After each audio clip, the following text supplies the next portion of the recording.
Yes students, देखो हमने last video में up to question number I suppose 20, yes, up to question number 20 of our study material we have completed.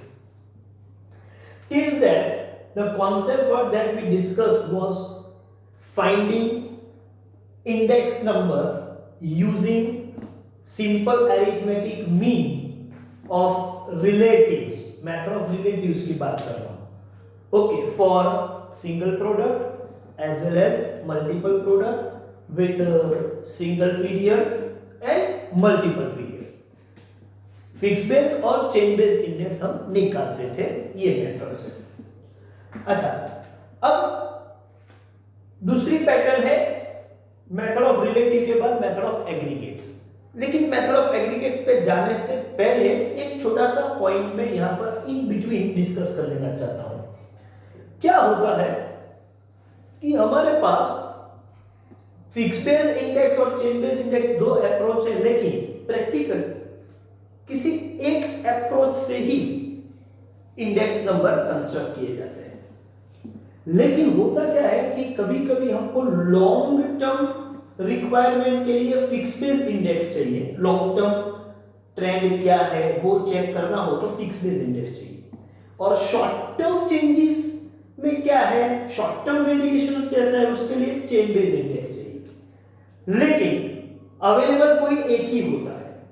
Suppose हम fix base index follow कर रहे हैं और fix base index निकाल के रखा हुआ है फ्रॉम 2011, 12, 13, 14, 15 टिल 2019.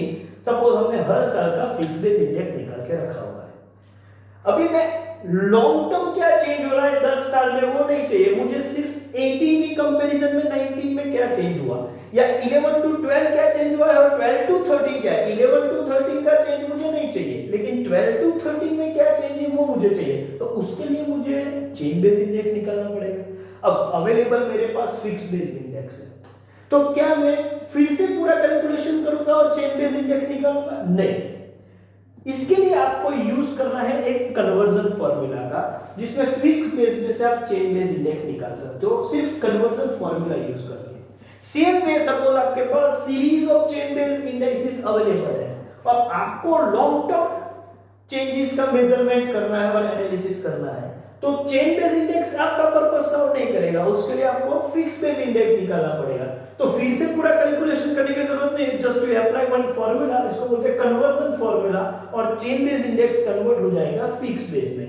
तो कौन सा ये फार्मूला है वो आज हम समझेंगे.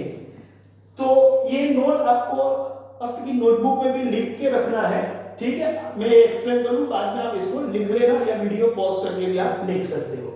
Conversion of fix base index to chain base index and vice versa, मतलब fix base to chain base या chain base to fix base के कन्वर्जन की फार्मूला. पहले लेते हैं फ्रॉम एफपीआई टू सीपीआई, मतलब fix base index to chain base index. देखो हर पीरियड का आपके पास फिक्स बेस इंडेक्स अवेलेबल है. एक्चुअली इंडेक्स है क्या? इंडेक्स आपकी प्राइस का या वैल्यू का जनरल लेवल ही है, एवरेज बेस पे परसेंटेज में उसको एक्सप्रेस किया हुआ है. तो fix base index itself is representative of average prices of particular period. तो एक काम करते हैं, चेन बेस का फार्मूला ही क्या है, value of current year divide by value of previous year into 100. तो आपके पास वैल्यू में क्या है, वैल्यू की बजाय आपके पास एफबीआई है.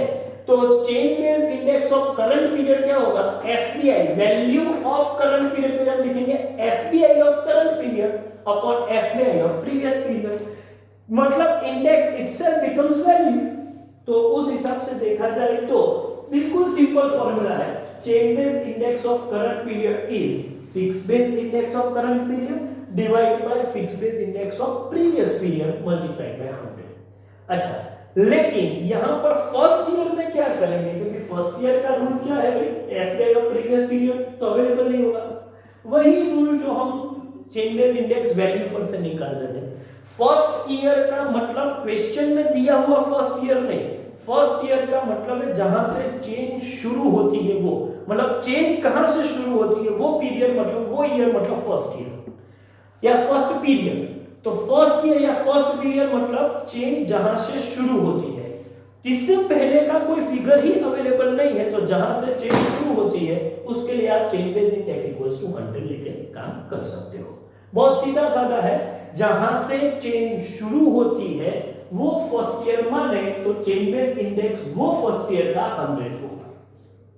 ओके, अब यहां पर टेक्स्ट बुक ने जो डेटा दिया हुआ है, जो इंफॉर्मेशन दी है, वो गलत नहीं है, वो एक ही बात है, हमने थोड़ा अप्रोच चेंज किया हुआ है। टेक्स्ट बुक ये बोल रहे हैं कि if first year is given in question, मतलब क्वेश्चन में फर्स्ट ईयर दिया हुआ है कि ये यहां से क्वेश्चन शुरू हुआ है और उसका कोई फिक्स बेस इंडेक्स भी दिया हुआ है, तो वो इंडेक्स को ही आपको क्या मानना है, चेन बेस इंडेक्स वही होता है। सपोज आपके क्वेश्चन में ऐसा है कि 2009, 2010, 2011 और इसके फिक्स बेस इंडेक्स सपोज हमारे पास अवेलेबल है, सपोज 2009 बेस ईयर होगा फिक्स बेस के लिए, तो यहां पर 100 होगा, सपोज ये 130 है और ये 150 है, तो ऐसे केस में 2009 का ही मुझे चेन बेस इंडेक्स निकालना है, तो ये 100 है, मतलब चेन भी यहां से ही शुरू होती है, तो जो फिक्स बेस इंडेक्स है वही चेन बेस इंडेक्स भी 2009 फर्स्ट ईयर है, तो एफपीआई इक्वल्स टू सीपीआई ऐसा भी मैं बोल सकता हूं, लेकिन कब, ये 2009 फर्स्ट ईयर अवेलेबल है। कभी क्या होता है कि सेकेंड ईयर में क्या होगा, तो ऑब्वियस है सेकेंड ईयर मतलब बेस ईयर के बाद वाला, मतलब जहां से चेन शुरू होती है उसके बाद वाला जो पीरियड है उसमें फिक्स बेस निकालो या चेन बेस निकालो, वैल्यू तो सेम होगी क्योंकि प्रीवियस पीरियड भी वही है और बेस पीरियड भी वही है, तो यहां पर ये आंसर भी 130 होगा और उसके बाद 150 by 130 into 100 whatever it is, I am not interested in this answer। लेकिन इसका मतलब ये हुआ कि जहां से चेन शुरू होती है और उसके बाद का जो पीरियड है उसका एफबीआई देखो या सीबीआई देखो हमेशा सेम ही रहेगा। तो उस हिसाब से देखा जाए तो ऐसा भी बोल सकते हैं कि सपोज आपका डेटा 2010 से ही शुरू हुआ है और उसमें 130 दिया है, दैट मींस बेस ईयर कोई प्रीवियस पीरियड होगा, 130 2010 से पहले का कोई पीरियड, और आपको चेन बेस यहां से शुरू करना है, तो उस वक्त आप क्या करोगे, 2010 का चेन बेस इंडेक्स 130 रखोगे। लेकिन क्यों, क्योंकि आपने मान के चला कि इससे पहले वाला 2009 जो है वो आपका बेस ईयर है, इसका मतलब फर्स्ट ईयर ये नहीं है, फर्स्ट ईयर इससे पहले कोई है, और मैंने फर्स्ट ईयर का मतलब आपको क्या बोला है, फर्स्ट ईयर मींस जहां से चेन स्टार्ट होती है, तो चेन स्टार्ट होती है वहां पर 100 लिख लो, बस ये रूल आपने याद लो। चेन स्टार्ट नहीं होती है जहां से और वो आपका फर्स्ट ईयर है, तो फिर फिक्स बेस और चेन बेस सेम होगा क्योंकि उसके पहले चेन शुरू हुई है, और आपको मालूम है पहले 2 साल में फिक्स बेस और चेन बेस तो सेम ही रहते हैं, तो उसी वजह से कंफ्यूजन हुआ है। लेकिन हम यहाँ पर एक ही नोट रखेंगे, for first year chain base index is 100, लेकिन फर्स्ट ईयर का मतलब क्या है, जहां से चेन शुरू होती है वो फर्स्ट ईयर है। I think it's enough discussion, मेरे को लगता है कि आपको समझ में आ गया होगा। अब कन्वर्ट करते हैं chain base to fix base. अच्छा, chain base to fix base में यही फॉर्मूला का यूज करना है।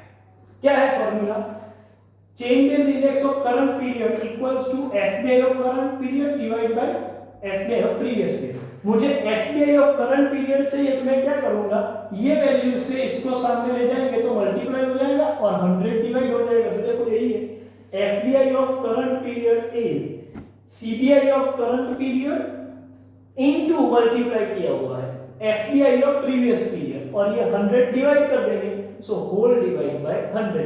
तो यही फॉर्मूला का कन्वर्जन है और कुछ चेंज नहीं है। और फर्स्ट ईयर का एफबीआई जो होगा वो सीबीआई होगा, मतलब आपको क्वेश्चन में जो फर्स्ट ईयर दिखे उसका जो भी सीबीआई है वो आप लिख दो। सपोज क्वेश्चन 2010 से शुरू हुआ होगा तो 130 का 130 लिखेंगे, और क्वेश्चन 2009 से तो चेन स्टार्ट हुई है वो फर्स्ट ईयर है तो 100 का 100 लिखेंगे। मतलब यहाँ कंफ्यूजन का कोई पॉइंट नहीं है, फर्स्ट ईयर मतलब जहां से क्वेश्चन स्टार्ट होता है वो फर्स्ट ईयर, तो एफबीआई और सीबीआई सेम। और यहाँ फर्स्ट ईयर का मतलब जहां से चेन स्टार्ट होती है, बस फर्स्ट ईयर क्या है उसके लिए कंफ्यूजन है।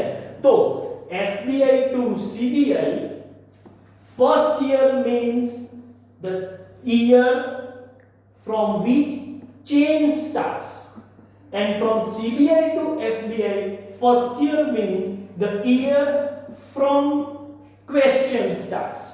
बस ये याद रखो, फिर कोई कंफ्यूजन आने वाला नहीं है। ओके, चलिए इसके बेस पर हम एग्जाम्पल अभी सॉल्व करेंगे।